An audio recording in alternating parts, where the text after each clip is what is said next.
This is a special episode of Aux Portes. It's an English one.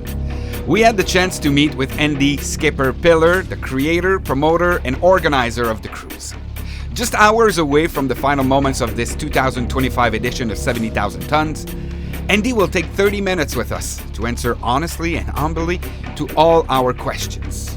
We'll talk about this year's editions, obviously, competition in the world of festival cruises, safety, running order, communication, and the elephant in the room, the band announcements. But let's keep in mind that we were, again this year, Andy's guest on 70,000 Tons of Metal. And we thought that it would not have been appropriate to be in a confrontation mood. So, we have tried to keep it as friendly as possible to make sure that our host had a good time, even though we have asked a few, delicate questions. Let's put an end to this intro. It's not soon, it's now on Aux Portes de 70,000 tonnes de métal.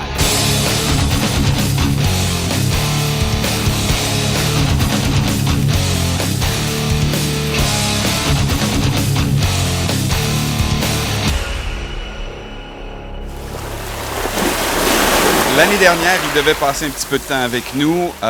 Malheureusement, il a un horaire de fou. Et cette année, il dit, les gars, pas 2 années en ligne. Je fais pas ça c'est pas moi, je fais pas ça 2 ans en ligne. Cette année, je serai avec vous. Je vous présente Skipper Andy, qui est le promoteur, qui est l'organisateur, qui est l'idéateur de 70 000 tonnes de métal. Bonjour Andy. Bonjour, c'est vraiment un plaisir d'être ici. T'es super gentil, merci beaucoup. On va faire l'entrevue en anglais. T'es un petit peu plus confortable en anglais. Pour dire la vérité, mon français est un petit peu rouillé. Tu sais, je suis suisse. Oui. En école et tout ça, c'était plusieurs années de parler français. Mais me manque la pratique, vraiment. Ben oui, mais je comprends. Donc, we'll do it in English. Et aussi, je suis extrêmement fatigué. Yeah, you're just out of a 4-day festival. You had a press conference, and we're expecting you on the biggest stage that ever... How do you say that again? I call it the biggest open-air stage structure that ever sailed to the open seas. Because you will have a big announcement to make later on tonight, so I understand it right now. You could be very, very, very tired. And how did... Organizing-wise, how did the cruise itself went? The last 4 days... actually the cruise itself, what I call it, is only execution. Okay. Right? I'm already starting now negotiations for not only for 26, that's already also execution. We're talking about 27 for certain things, already 28. Really? Wow. Usually chartering of the vessels happens 2 to 3 years before, because, like cruise lines, we take a standard cruise and they take it out of their program. The later you contract such a charter, the more the price will go up. Okay. Because cruises are not like flights or hotels that you can usually book only a year in advance. Cruise lines already sell regular retail cruises 2 years before. And then when you want to charter a ship, of course I can charter it only a year before, but then there are already guests booked. And then you have to buy them out, and which will raise prices. Of course. Plus, and now I know the question will come, then why do you announce payments just a couple of days before? But for some artists, like long-term planning, something special, record release parties, we have album premieres, or other ones that it really fits into their touring cycle. Also this sometimes it starts very, very much before. So look, tomorrow we're in Miami. I probably need to sleep for 3 days or so. Of course. But then after the cruise, it's before the cruise. So it is stressful all over the year. And funny enough, because certain things happened. Already the 2 nights before the cruise, I didn't sleep a single second. So really? I'm really...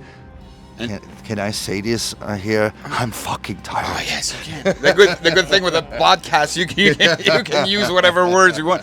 But I've read and about you that you're first and foremost a music fan. right? I couldn't do this if I wouldn't be a fan myself, you know. But now you're talking about booking the cruise 2 years in advance, fixing little problems with a band, whatever. How is it for the music fan to just erase himself and being the guy just trying to go fight its way through the politics? Well, it's actually an interesting aspect because I have to kind of put my fan, I have to leave the fan at home. And I learned this over decades of being in this industry. I started as a very small local promoter when I was still in college back in Switzerland. My parents weren't so happy about that, to be honest, you know. Get a real job. Yeah, exactly. You know, many years later, and I mean, 4 or 5 years ago, you know, when the pandemic was, I was like, why didn't I listen to my father and become a banker or something, you know? Really, look, I have goosebumps right now, actually. No, but thing is, when you are taking decisions as a fan, you're probably not taking the most smart decisions, you know. If I would book just the bands that I personally like, this would probably not be such a big success, you know. As people sometimes ask me, and then they think that I'm an asshole and just a businessman. What are good bands, you know? And then, as a businessman, I say, well, the bands that sell, you know. But of course, I mean, there is always also a financial aspect to make it happen, right? Yeah. You know. But I mean, of course, I'm a metal fan. I like also other music. Sometimes you need to have something different, you know. Like now the real true ones instead, like, what a wimp, you know. But I probably also listen to some classic music or some jazz or some blues sometimes and whatever. You know? So, that helps to appreciate the other style of music, understand a little bit better. But I even actually went to dance sometimes, you know, like. I can see you in a club. Yeah, exactly. You know, like. Right now, I'm so fucked up and my knees hurt and this and that. I mean, you wouldn't see me dancing right now, but yeah. But I'm really curious about that. You're looking at the lineup that you put together. You're very proud. I'm sure every lineup that you have put together, you were really proud and said, okay, start. But do you have a second to go enjoy the lineup that you put together? In the meantime, I have the aim to see at least one song of every band. I actually failed on this cruise. I mean, on some cruises I actually did that. Sometimes I see 3-4 songs. I hardly have the time to see a full show because I have a job to do too. Of course.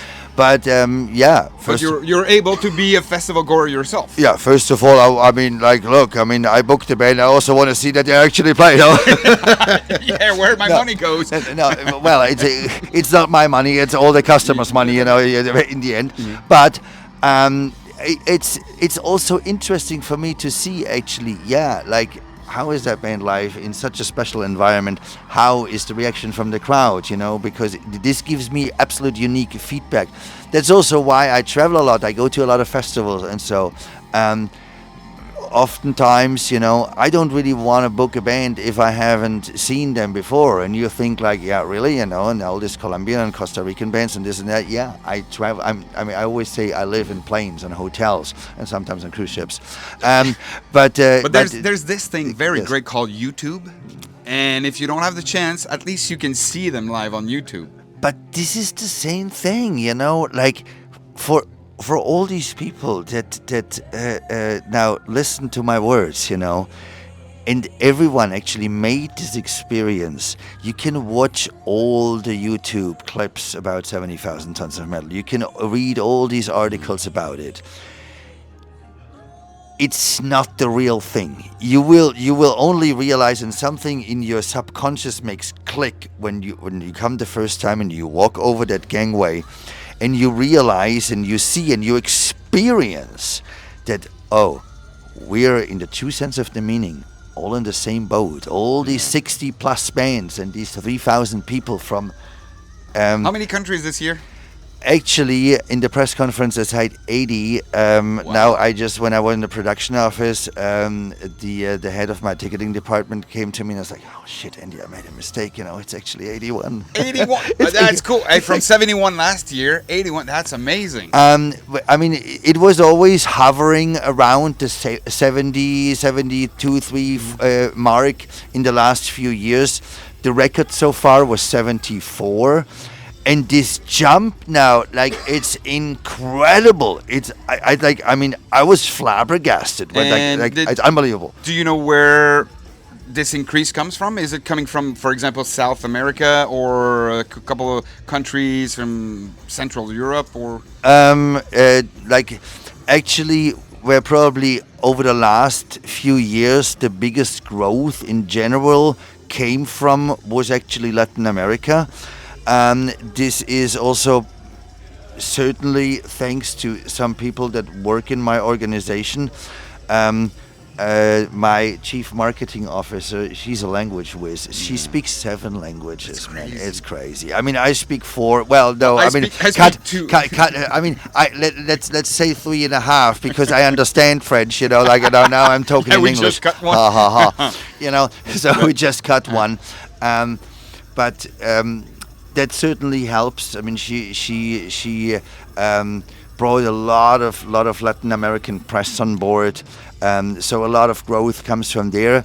But then a lot of really exotic countries where there is probably one person only, and it's for many years, and they came every year and every year and every year. We have a couple from Trinidad and Tobago. That's great. And some people, I saw this already on social media. I never met anybody from. It's like, I know them. They come with their little child because they came many years before, and then one year they didn't come. And then 3 years ago, exactly, she was pregnant. Then they came again, and now their little child is actually a gold survivor because it was already So 3 times. You counted it down. Unbelievable. That's cool. Unbelievable. That's really cool. I met a guy from Australia, so it's really far. We have people from There is Australia is I would give you an exact number, but it's somewhere between 30 and 40 people from Australia. That's a lot. Which is crazy if you think about the unique appeal that you guys from Canada have, coming here. Yeah, our appeal is fairly simple. Yeah, it's minus 20 degrees back home. Exactly. It's 40 today here. Yeah. I mean, the snowbird effect definitely has no effect on anybody that is on the southern hemisphere at all. No. Plus, I mean, this is literally around the globe. The flights haven't really become any cheaper. The US dollar is really strong right now. So I mean, this is crazy and amazing. Do you think, because you're the first one, you're the biggest one, and I don't argue with that at all, but there's a lot of other cruises that just pop up, metal or rock cruise, that really helps. Because, I heard about this rock cruise, I will get more information, and then suddenly, you want to go to the biggest one, it's 70,000 tons. And that helps you? Do you think so? I actually believe yes. And I mean, you already figured it out. Most people, they see but I mean, you have all this and this competition and so. No, the competition is good for business. And it actually, it helps spread the word.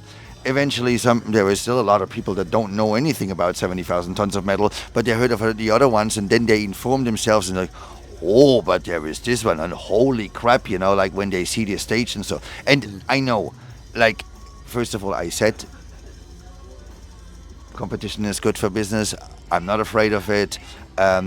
We are the biggest. We're still the leading light. I have my crazy ideas, and nobody is as crazy to spend the value of a new Ferrari every year to build this monstrosity out there, which is on land this would be kindergarten, right? Yeah. But on a ship, all these rules on land they go right out of the window. Building this is not easy. Because I saw footage of other cruises where that main stage is under, smaller. It's almost the size of the lounge. I know. Look, the thing is, there is other music cruises on similar and sister ships and whatever. Nobody is as crazy to build actually over those jacuzzis, because yes, I could build the stage smaller and build it, put it on diagonal or lengthwise or whatever. I would save a shit ton of money, and like. I'm not an engineer or whatever. I came up with some ideas because it was uniquely challenging. Also, the roof design, is actually came out of my drawings, and then some engineers put it into fruitation. Having these custom built pieces with hinges that actually we can build over those jacuzzis, and now we basically have jacuzzis on stage almost. Yeah, exactly. I know. No one has this, and it's not only expensive, it's a real challenge. There is also other ones that just put a stage up there and it doesn't even have a roof on top. No, So that's what I saw that, and also you have the sort of the panels on each side. It was super windy the day that we set sail. That's a challenge by itself just to put that together. exactly. Of course, everything on a ship becomes a sail. Yeah, of course. The wind pressure, and look, I like safety margins because my number one concern is always safety. I consider this everyone on board, my family. I would never forgive myself if anybody would ever get hurt. Safety is always my number one concern. The winds were pretty crazy. This is on a ship too. Depends where the wind blows from. When you sail against the wind, it doubles up. Let's say the wind is 30 knots, and you sail 20 knots, and the relative wind it comes from the bow, is the relative wind is 50. Yeah. Now we're sailing in the opposite direction. The wind still blows 30, 35, but we're making 20 knots, so the relative wind is only 10 to 15, and it's really calm out there, Yeah. It'll pick up a little bit later tonight as we turn more north towards Miami. Then we will have it more from starboard side. It'll not be as strong anymore than before, of course, on the outbound. We had it last night too when we sailed out of Jamaica, because first we had to sail east, It's crazy. You're a metal promoter, but to be a very knowledgeable sailor too. Yeah, I can tell you. You had to learn all of that, right? Just one thing about that stage. There is a book with all the formulas and everything. It's 298 pages. Sure. Just all the pressure points, all the calculations for each piece of truss, how much can it hold and so on. Coming back to the banners, because I want to be safe and so on, we decided, and we had gusts of up to 58. I don't want to put these banners in because, if it gets even more strong or whatever, we can still operate the stage when they're not in. When they're in, then I would have to clear it out. So rather have a show, be on time, and have the bands play, which happened afterwards, and we opened the stage on time. And thank you. You put Trollfest to open. That was my wish. I know it's a big party, So rather have a show without my big logos in there, and now they are in there, than have the logos in there and have no show, So.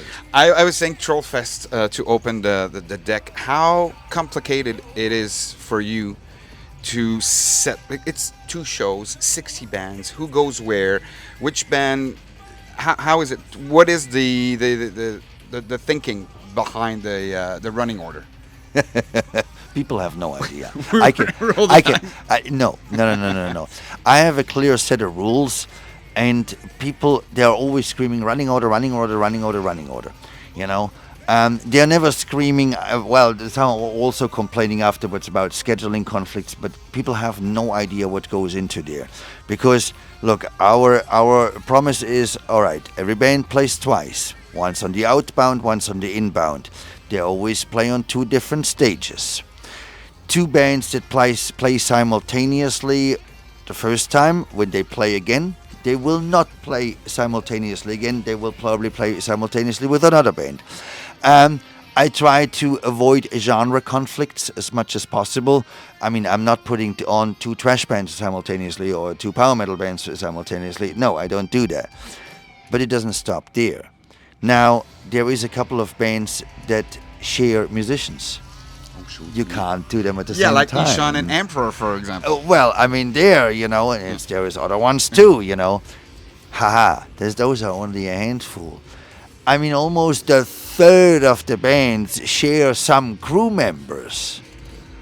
And so with all these taken into consideration, and then, okay, you build a running order, this can be done relatively easy. You know which are the bigger ones, or there's, and you move a little bit around, blah, blah.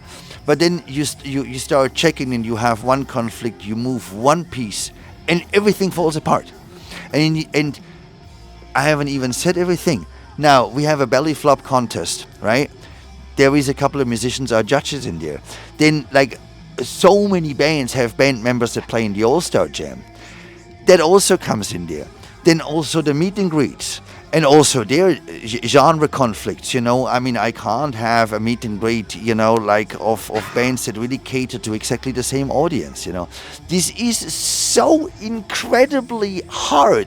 So then that will bring back to one thing that you said a few minutes back. The full lineup came out late. And if we read all the notification, the reaction of the survivors is just, he's messing up with us.